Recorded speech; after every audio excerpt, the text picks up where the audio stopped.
Hi, hello, and how are you, you good-looking audience? It is Andrew here from MAO Magic with the Petcube Play. There is a camera-only version, but we have the one with the built-in laser pointer that allows you to literally play with your pets while you are gone. It also acts as a great security camera from when you're outside of the house. So what can this do? As the rundown of features, you can obviously check in 24/7. It's got that built-in laser toy. You can save pictures and videos super easily, and it has two-way audio to talk to your pets while you're gone. The camera sports night vision, so it can see at night. It comes in 1080p and has 138-degree field of view, which is quite wide, though not the widest we've seen from a lot of the security cameras out there. So let's go ahead and open it up, see what we have inside, and how this actually performs.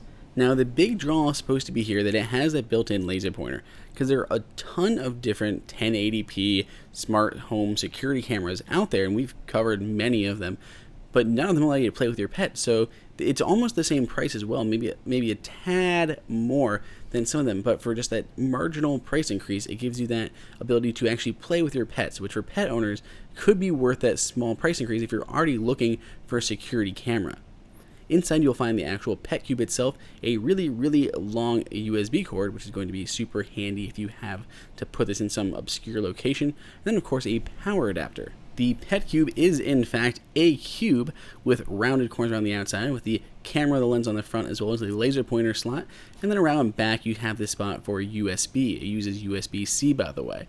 On the bottom, there is this little grippy part to keep it and prevent it from falling off the shelf, as well as a tripod mount.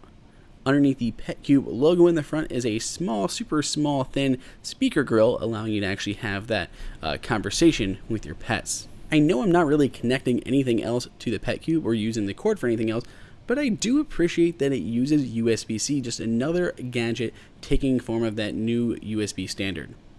Now, I did mention that it has that tripod, quarter-inch hole on the bottom, which is super useful because you don't have to just set this on a shelf or something, because it may not be angled in the correct way. You may have other problems. So because it has that tripod mount, I can just put on something like this Joby GorillaPod, which is amazing if you have not played with these before. I will put a link if you're interested in checking these GorillaPods out.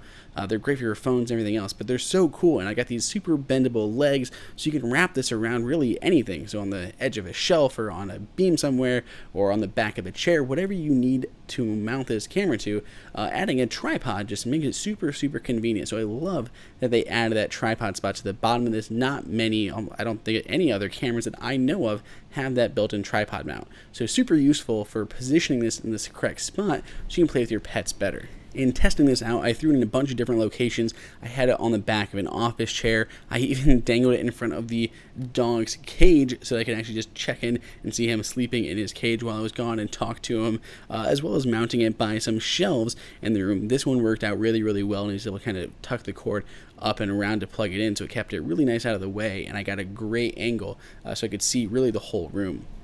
Setting this up was very easy to do, but it was maybe not as easy as some others, and they do require you to create like a Petcube account before you can go ahead and do anything.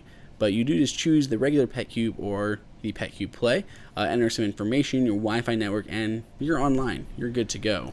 Once you tap on the camera and you're actually in that live view, you'll see something like this. On the bottom left-hand side, where you can just snap a photo of whatever it is that you're looking at, share it, or just save it to your camera roll and get back to watching the video. You can record whatever it is you're specifically watching by tapping that camera icon in the bottom right-hand corner, and it'll save that again to your camera roll and allow you to share it to your feed and everything else. And then on the top right, we just have settings allowing you to go in there and customize exactly what it is you're looking at through your camera. So do you want the laser on? Do you want to play with the laser? And do you want the sound on? Do you want that two-way audio enabled? So you don't have to use either of those, but you do have the option to do so. So once the laser is on, you can kind of see it on the screen. You just drag your finger around and just paint the laser pointer on your wall. And if your cat is actually facing the direction of the laser pointer and reacts to laser pointers, they'll start to play with it, and you can literally play with your dog or your cat while you're at work or vacation. So a quick tour of the app itself. On the top left side, you'll see the care button. Allows you to break everything down between awake, quiet, and sleep modes, and it'll just give you kind of a timeline of all your videos. You will only have 4 hours of video for free, and you do have to upgrade to like the paid version to get more than that. On the right hand side, you have sharing options where you can actually share with friends, family, or just the public, because you actually have kind of like a profile feed here in Petcube where you can kind of share your videos and everyone else can see it and people can comment and back and forth. It's a whole social community inside of the Petcube app. You can look for and find other people's videos that they've posted, which is all really nice. You can add your own photos or videos, really, really nice and easy. You can pull stuff from your camera roll, so you can take a photo of your pet, or you can choose one if you happen to have one recently. Oh, look, here's a spigot. I'm pretty sure I have a photo of a pet more recent than that. Okay, yes, look, there's a cat. There's a cat watching a fish tank. Wonderful. So I can post that to my feed, and you can block it out by just the people you know or anyone just in general in public. So it's kind of interesting if you really like pets and like looking at other people's pets. It's a really cool aspect if you want to see what else is going on, or if you have other friends and family that just follow your pets here. On the tippy top left-hand corner, we have the notifications button. And along the bottom, we have just a few different tabs jumping between things like the home, which allows you to actually get to your camera. Tapping on that allows you just to go to your camera view, which we have already looked at previously. And the other tabs just take you to various things like exploring and to your profile, which we also have looked at. So that laser pointer, how does it actually work? Well, it works well, but I was a little disappointed. It has a lot of vertical motion, but it seems to struggle a little bit when trying to move smoothly from side to side. You can see it works well enough here, but I worry if I have bad enough connections, it's just going to jump around a little bit. But then again, the problem is more of your connection and not really having anything to do with a laser pointer. It's a really novel idea, and I liked it. And my cat, he also seemed to like it quite a bit. But I wasn't able to control it as accurately as I would have hoped. It looks very nice and smooth in the app, but when you see it in real life, it jumps around a little bit, which is not necessarily bad. I mean, it works good. It works well. My cat can play with it. So it gets the job done, but I was kind of surprised that the smoothness that I saw was not the smoothness that my cat was necessarily seeing. I think I just have to readjust my expectations.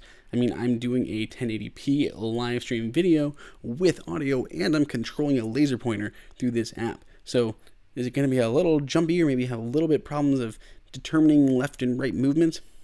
Perhaps, but it works actually pretty well, and my cat and my dog seem to enjoy it very much in my testing. So if you have a cat or a dog and you're thinking about getting a security camera, you might as well take a look at this as well and consider it as one of your options.